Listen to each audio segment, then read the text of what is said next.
गुरुदेव भगवान, मुझे ईश्वर कृपा से बचपन से ही वेदांती गुरुदेव का सानिध्य प्राप्त हुआ, जिसके फलस्वरूप मुझे वेदांत सिद्धांत पर संशय विप्रय रहित दृढ़ निश्चय तो हो गया, परंतु मलिन अंतःकरण के कारण मुझे शांति व कृतकृत भाव का लेश मात्र भी अनुभव नहीं हुआ, अपितु समस्त काम क्रोध आदि विकार पूर्णतः बने रहे और ज्ञान के इस मिथ्या अहंकार के कारण मेरी आध्यात्मिक यात्रा की अधोगति हो गई। महाराज जी, इनका आगे प्रश्न है। महाराज जी, आपके श्रीमुख से सुना है कि स्वरूप बोध की जिज्ञासा वाले पथिक को सत व असत दोनों प्रकार के चिंतन का त्याग करना होता है। भगवान, तब से मैं संशय में पड़ गया हूं कि हरि नाम तो सत चिंतन है। हे नाथ, अपने देखो बात ये बच्चा कि मार्ग जो ज्ञान का है उसकी बात है, सत असत दोनों का चिंतन त्यागना। वहां हरि और मैं ये दो नहीं है। ब्रह्मबोध में, आत्मबोध में हरि और मैं दो नहीं है, वहां मैं ही मैं है। और यहां केवल हरि ही हरि है, मैं नहीं है। प्रेम गलियत सांकरी तामे दो न समाये, जब मैं था तब हरि नहीं, अब हरि है मैं नहीं, और उसमें हरि नहीं, मैं ही मैं है। हम ब्रह्मांड तो ज्ञान के पंथ कृपाण की धारा परत खगेश लगे नहीं बारा। अब इतने बड़े तपस्वी तो हो नहीं, जितेंद्री तो हो नहीं, तो दुर्दशा तो हो ही जाएगी। इसलिए भगवान की शरण में होकर भगवान का नाम जप करो। आद्य गुरु भगवान शंकराचार्य जी से शिष्यों ने प्रश्न किया, अपार संसार समुद्र मस्ते, इस अपार संसार समुद्र के बीच में मज्जतो मैं डूब रहा हूं, शरणम की मस्ती, किसकी शरण में जाऊं? तो उनका विश्वेश्वर पादाम्बुज दीर्घ नौका, गुरु कृपालो कृपया वदेत, श्री विश्वेश्वर पादाम्बुज दीर्घ नौका। भगवान विश्वेश्वर विश्वनाथ जी के चरणारविंद का आश्रय ले लो और नाम जप करो, अभी सब ठीक हो जाएगा। ज्ञान भी प्रकट होगा निर्मल, और भगवान की कृपा भी, और भगवान रक्षा भी करते हैं। जब हम भगवान के आश्रित होकर भजन करते हैं तो भगवान रक्षा करते हैं। योगक्षेमम वहाम्यहम, करूं सदा तिनके रखवारी, जिम बालक राखे महतारी। अब वेदांत निष्ठा में जो हमें चाहिए वो है नहीं आपके पास, जिससे वेदांत फलीभूत हो, वो है नहीं।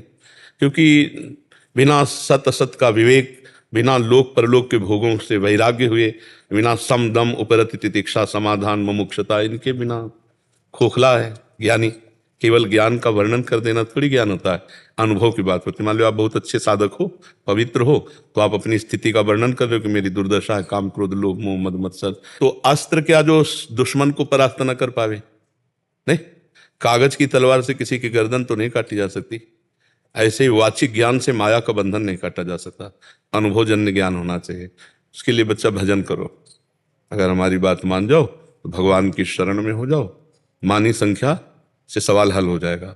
माना जो परब्रह्म परमात्मा तत्व में भगवान श्री राम, भगवान श्री हरि, भगवान श्री कृष्ण, भगवान शिव, जहां तुम्हारी भावना बने, और नाम जपना शुरू करो। और गीता जी है, भागवत जी है, इन ग्रंथों को अभी पढ़ो। तो धीरे धीरे जब आपकी बुद्धि प्रवीण होती चली जाएगी तो फिर बात समझ में आने लगेगी। जैसे हम घर में अच्छे से छक जाए ना, फिर बाहर मन नहीं चलेगा। ऐसे अंदर आंतरिक आत्म सुख मिल जाए ना, तो बाहर जो इंद्रियजन्य भोगों की उसकी लालसा नहीं रह जाएगी। अभी क्या अंदर खाली सूखा है, अब ऊपर घी लगा के यहाँ से हम आवे और कह दे भाई हम हलवा पा के आ रहे हैं, तो हम हर चीज देख के ललचा जाए, क्योंकि भूखे हैं। केवल ओंठों में घी लगा लेने से हलवा खाने की तृप्ति थोड़ी हो जाएगी, वो तो हलवा खा के ही तृप्ति होगी। तो निज सुख बिन मन होए कि थीरा, जब तक निज सुख, आत्म सुख, परमात्म सुख मन को नहीं मिलेगा, तब तक वो बातों से शांत होने वाला नहीं। बातें करोगे ब्रह्म ज्ञान की और क्रियाएं करोगे अज्ञानी वाली। अगर भगवान की शरण में हो गए तो फिर वो शुद्ध ज्ञान देते हैं, वो शुद्ध भगवान मार्ग दे देते हैं, और जहां लड़खड़ाते हैं वहां में बचा लेते हैं। करूं सदा तिनके रखवारी, जिम बालक राखे महतारी। देखो सनक सनंदन सनातन सनत कुमार चारों ब्रह्म ज्ञानी महात्मा है, ब्रह्मबोध संपन्न हो, लेकिन हर समय क्या जपते रहते हैं? हरिशरणम हरिशरणम हरिशरण। ये विचित्र माया है भगवान की।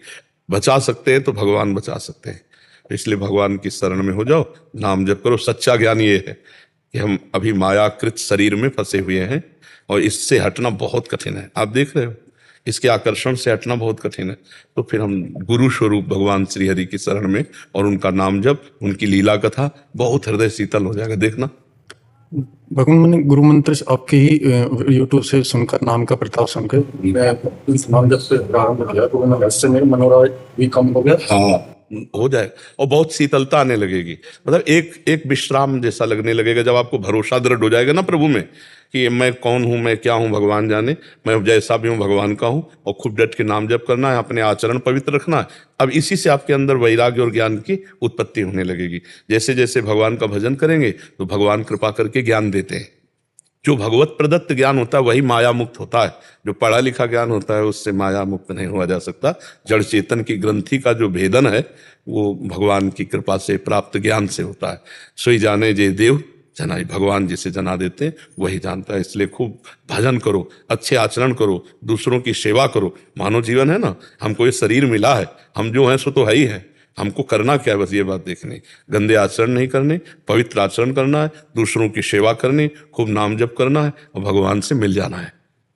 बस ये बात। सब ज्ञान, वैराग्य, भक्ति, योग सब भगवान के पास जा रहे हैं। कोई उन्हें ब्रह्म कहता है, कोई परमात्मा कहता है, कोई भगवान कहता है, वही है, दूसरा तो है नहीं कोई। तत्व तो एक है ना, वहीं पहुंच चलेंगे। ऐसे ज्ञान मार्ग में चलने पर बड़ी कठिनता है, उसमें सिद्ध होना बहुत कठिन है। एक काशी से महात्मा आए थे, 65-70 वर्ष के, बड़े ईमानदार। ईमानदार का मतलब अपनी बात कह देना, जैसे तुमने कही ना। तो आके बोले, स्वामी जी हम कुछ दिनों से आपका सत्संग सुन रहे हैं तो मुझे बहुत जलन हो रही है। बोले मैं वेदांत पढ़ता हूँ, अपने काशी में रहता हूँ, विश्वनाथ जी के रोज दर्शन करता हूँ, जल चढ़ाता हूँ, गंगा स्नान सब कुछ करता हूँ, पर कमी क्या है जो मुझे शांति नहीं। उनका भजन, भजन की। तो बोले आप जो बताओ, उनका ऐसे ऐसे नाम जप करो, फिर हमें आप बताना। दूसरी बार फिर आए, उनका बहुत कम दिनों में हमको बहुत आनंद, क्योंकि तैयार भूमि है, भूमि तैयार है। अब वेदांत चिंतन करने के बाद जो है, फिर इसके बाद कहीं आस्था तो रहती नहीं बाहर, और अपने लोगों की आस्था बहुत है, अपने शरीर पर है सब। देखो वो सही मार्ग, कोई गलत मार्ग नहीं, पर उसके लिए जितनी पवित्रता चाहिए वो नहीं है। कलयुग है ना, खान पान, व्यवहार, शरीराभिमान और नाना प्रकार के आग, इससे ज्ञान नहीं होता, वो सब खिचड़ी हो जाता है। शुद्ध ज्ञान के लिए पहले शरीर राग मारा जाता है।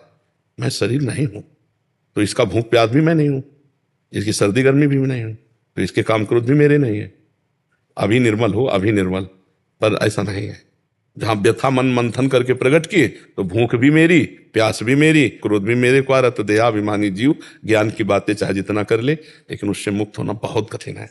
अब वही सरल मार्ग है, भगवान की शरण में होकर नाम जप करते हुए, वो भी मार्ग है, पर वो बहुत कठिन मार्ग है। और उस मार्ग पे जो चल गया, जो निर्विघ्न पंथ निर्वाही, सो कैवल्य परम पद लाई। और वही कैवल्य परम पद भक्ति में सहज स्वाभाविक आकर के भक्त के हृदय में प्रकाशित हो जाता है। न शोचति न कांक्षति, ये कैवल्य परम पद है।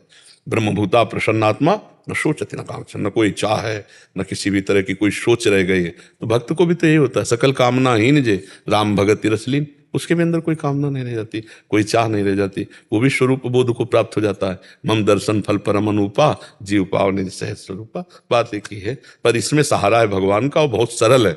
और उसमें स्वयं चलना, फिसले तो धम्म से गिरे, कोई पकड़ने वाला नहीं है। इसमें भगवान का भरोसा है, नहीं? हाँ।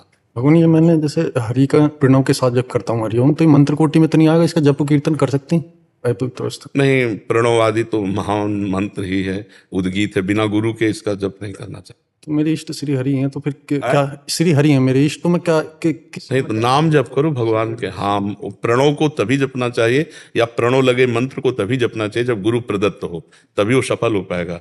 ऐसे नहीं है, ऋषि परंपरा रही है, तो अपने गुरुजनों से जो मंत्र मिलता है उसी से सिद्धावस्था प्राप्त होती है। नहीं और विघ्न आ जाएगा, मनमानी मंत्र जपने से कामादि दोष प्रकट हो जाएंगे।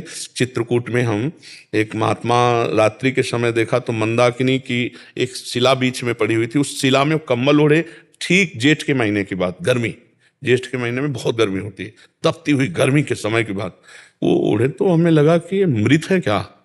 तो जो वहाँ हमें लिवा गए थे, उनका नाम युगल किशोर था, तो कहा युगल किशोर ये मृत है या जिंदा है?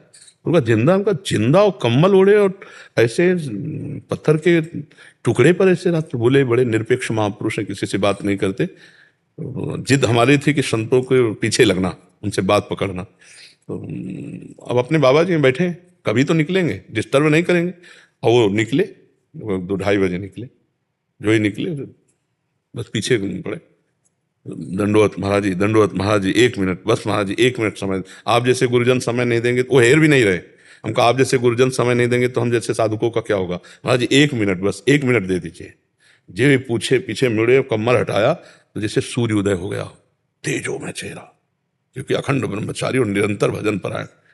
आधा भींजा हुआ कंबल नीचे का, और नशे में आंखें, भगवद अनुराग में, भगवद अनुराग की नशे के आगे मदा घूर्णि नेत्रम, वो प्रेम के नेत्र अलग होते हैं। रोम रोम एकदम कांप गया कि अरे ये तो बड़े दिव्य महापुरुष, महाराज जी महाराज। जैसे किसी गरीब को धन मिल जाए तो हम कहा चल ना दें, हम कहा महाराज जी 1 मिनट बैठ जाओ तो मुझे संतोष हो जाए। बैठ गए। गले में कंठी थी, वैष्णो कंठी, ये वृंदा सखी तुलसी की, तो इससे पहचान लग गया कि कोई वैष्णव। तो महाराज जी आप वैष्णव? तो महाराज जी पहला प्रश्न है कि आप शिला पे क्यों लेटते हैं रात्रि में? ऐसी त्रिकोण शिला है। तो उनका जन समाज से बचने के लिए। आप कंबल बराबर ओढ़े रहते हैं? बोले अभ्यास है, ये अभ्यास है। महाराज जी कहते हैं मंत्र को पवित्र अवस्था में ही जपना चाहिए, अपवित्र अवस्था में जपने से दोष होता है, इसमें आपका क्या विचार है? तो उनका अपवित्र दशा में जब मंत्र जपा जाता है तो काम आदि वेग प्रचंड होकर के उसको परास्त कर देते हैं, और गुरु मंत्र विमुख होकर जब मंत्रों को जपा जाता है तो वो उसे परास्त कर देते हैं। इसलिए गुरु प्रदत्त हो और पवित्र अवस्था में ही मंत्र जपा जाए, और उठते बैठते चलते फिरते नाम जप कर लेना चाहिए। तो महाराज जी एक प्रश्न और रह गया कि आप प्रसाद कहाँ पाते हैं? तो बोले बस एक बार चित्रकूट की गलियों में घूमता हूँ, ना मांगता हूँ ना कुछ, अगर किसी ने दे दिया तो पा लिया, नहीं फिरा के शिला पे ऐसे रात दिन भजन परायण। अब उन महापुरुषों को ब्रह्म ज्ञान प्राप्त करने में कोई कठिनता थोड़ी हो, तो ब्रह्म स्वरूप ही हो जाते हैं। इसीलिए भगवान की शरण होकर भजन करो और नाम जप करो, और जब प्रगट में किसी गुरु से मंत्र मिल जाए उनके श्रीमुख से, तब फिर उसमें मिला हुआ है भगवान, मिला हुआ मंत्र गुरु जी ने दे दिया है मंत्र, प्रणव दे दिया, हाँ तो खूब जपो उसको, फिर जपो। वही मैं बोल। हाँ। तो जप में तो नहीं कर सकते ना, चलते फिरते अपवित्र अवस्था में तो हरि ओम श्री हरि। हाँ हाँ, प्रणव अपवित्र अवस्था में नहीं जपना चाहिए, उसे चलते फिरते भी जप सकते हैं, पर जब पवित्र हो, वस्त्र पवित्र हो, आप पवित्र हो, और पादुका ना हो। जैसे अब सोच लघु शंका आदि की पादुका में ऐसे फिर मंत्र ने, या तो नवीन पादुका हो जिसमें आप बाथरूम भी ना गए हो, तो हमें लगता है कि प्रणव जपने के लिए पादुका की कोई आवश्यकता नहीं है। ऐसी जब समय जपे, और जब पादुका इसमें चल रहा है तो नाम जप करे। नाम भगवान का महामहिमा में है।